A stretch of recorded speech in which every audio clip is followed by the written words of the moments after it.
There is no question Africa is the most unique continent on the face of the earth. Things that happen here in Africa are quite different than any other place on earth, and we have things here which you will not find anywhere else. Our AfroPage researchers have dug up some random and unique things about Africa. Don't forget to hit that subscribe button and bell to be sure not to miss anything from us here at AfroPage. Let's begin. The world's biggest frog is found in Equatorial Guinea and Cameroon. The Goliath frog, otherwise known as Goliath bullfrog or giant slippery frog, is the largest living frog on Earth. Specimens can grow up to 32 centimeters in length from snout to vent and weigh up to 3.25 kilograms.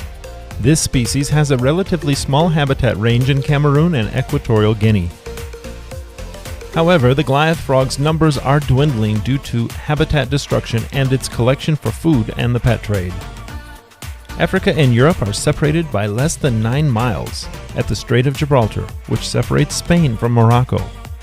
The Strait of Gibraltar, also known as the Straits of Gibraltar, is a narrow strait that connects the Atlantic Ocean to the Mediterranean Sea and separates Iberian Peninsula in Europe from Morocco in Africa.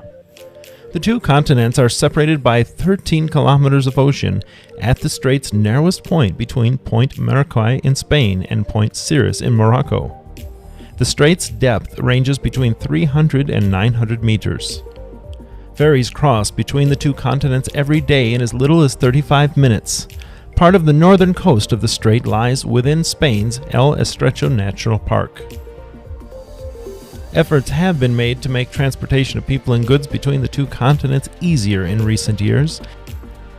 In December 2003, Spain and Morocco agreed to explore the construction of an undersea rail tunnel to connect their rail systems across the strait. The gauge of the rail would be 1.435 millimeters to match the proposed construction and conversion of significant parts of the existing broad gauge system to standard gauge. While the project remains in a planning phase, Spanish and Moroccan officials have met to discuss it as recently in 2012, and proposals predict it could be completed by 2025. Gold. Almost half of the gold ever mined on Earth has come from a single place, Witwatersrand, South Africa. The first discovery of gold in the region is recorded as being in 1852 in the Parkendral farm by J.H. Davis, an English miner. Davis sold 600 pounds of gold to the Transvaal Treasury and was subsequently ordered to leave the country. Another find by Peter Jacob Marais was recorded in 1853 on the Jukskai River but was subject to similar secrecy. Though there were smaller mining operations in the region, it wasn't until 1884 and the subsequent 1886 discovery at Langlagate that the Witwatersrand gold rush got underway in earnest. It did not take long for fortune seekers from all over the world to flock to the area, and soon what was a dusty mining village known as Ferreira's Camp was formalized into a settlement. Initially, South Africa did not believe that the gold would last for long and mapped out a small triangular piece of land to cram as many plots onto as possible. This may be the reason why Johannesburg's central business district streets are so narrow. There is some dispute as to the origin of the name Johannesburg and to which Johannes, a common Dutch name, the city was named after. It is thought to be named after two state surveyors who were sent to choose an area for the layout of the new town, Johan Rissik and Christian Johannes Joubert. Within 10 years, the town, already the largest in South Africa, outstripping the growth of Cape Town, which was more than 200 years older. The gold rush saw massive development of Johannesburg and the Witwatersrand, and the area remains the prime metropolitan area of South Africa. The discovery of gold in the Witwatersrand also created a super wealthy class of miners and industrialists known as randlords. Many randlords built a large estate and mansion on the Parktown Ridge. The first miners in the world are from Africa. The world's first miners lived in what is now known as the Kingdom of Eswatini, formerly Swaziland. The Gwina mine is located on the Bamvu Ridge northwest of Mbambane and near the northwestern border of Eswatini. This mine is considered to be the world's oldest mine that was used in the Middle Stone Age to extract red ochre, while in later times the deposit was mined for iron smelting and iron ore export. One African leader had a really long title. The official title of Idi Amin, the Ugandan dictator, was His Excellency President for Life Field Marshal Al-Haji Dr. Idi Amin Dada, VC DSO MC, Lord of all the beasts of the earth and fishes of the seas, and conqueror of the British Empire in Africa in general and Uganda in particular. Whew. And I only ever wanted to not be called late for dinner. We have some extremely puzzling words in Africa. Do you like crossword puzzles? They can be extremely frustrating and difficult at times when you cannot find the word you need. Kiswahili is the native language of the people of Swahili. The word crossword in Kiswahili, a language spoken not only in Swahili but by the people in Eastern and Central Africa, is chemshibongo. Chemshi, translated into English, means to boil, and bongo translated means brains. So when put together, chemshibongo means boil brains.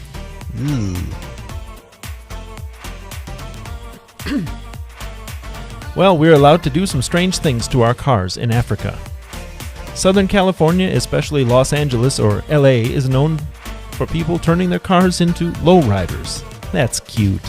In South Africa, you are legally allowed to attach flamethrowers to your car in order to deter carjacking, or hijacking as it's known. Yes, you heard me. It is legal in South Africa to attach actual flamethrowers to the sides or back of your motor vehicle in the Rainbow Nation. One country in Africa once had a solid green flag. From 1977 to 2011, Libya was the only country in the world with only one color for its flag, with no insignias, design, or other details. The flag was solid green. The current flag of the Kingdom of Libya was adopted when Libya gained full independence in 1951. The flag consisted of a white star and crescent on a tri-band red-black-green design, with the center black band being twice the width of the outer bands. The design was based on the banner of the Senussi dynasty from Syrintia, which consisted of a black field star and crescent design and was later used as the flag of the region. However, the 1969 Libyan coup d'etat meant that the flag no longer flew over Libya, often replaced by a solid green flag. In 2011, after the overthrow of dictator Muammar Gaddafi, the National Transition Council, formed on 27 February 2011, adopted the flag previously used in the Kingdom of Libya between 1951 and 1969 as the emblem of the Libyan Republic. Old school. Timbuktu, Mali is home of one of the oldest universities in the world, established in 982 CE. The University of Timbuktu was unlike the modern university in that there was no central organization or formal course of study. Instead, there were several independent schools, each having its own principal instructor. Students chose their teachers, and instruction took place in mosque courtyards or private residences. The primary focus was on study of the Quran and Islamic subjects, but academic subjects were also taught, such as medicine and surgery, anatomy, botany, evolution, physiology and zoology, astronomy, anthropology, cartography, geodesy, geology, mathematics, physics, chemistry, philosophy, language and linguistics, geography, history, as well as art. Teachers associated with the Senokor Mosque and the mosque itself were especially respected for learners. Pyramids. You automatically think of Egypt when you think of pyramids, right? Well, it may surprise you to know that Sudan has more than 200 pyramids, double the number found in Egypt. These Sudanese pyramids were built well after Egypt stopped building theirs. Nubian pyramids are pyramids that were built by the rulers of the ancient Kushite kingdoms. The area of the Nile Valley known as Nubia, which lies within the north of present-day Sudan, was home to 3 Kushite kingdoms during antiquity. Double dipping. One African woman was first lady of not one, but 2 countries in Africa. Mozambique native Guraka Masal is the only woman to have ever been the first lady of 2 different countries. Known originally by her maiden surname, Simbine, she married Samora Machel, the first president of Mozambique, in 1975. Together, they had 2 children, daughter Josina, born in April of 1976, and a son, Melingan, born in December 1978. President Samora Machel died in office in 1986 when his presidential aircraft crashed near the Mozambique-South Africa border. Their daughter, Josina, is a women's rights activist and in 2020 was listed as one of the BBC's 100 women.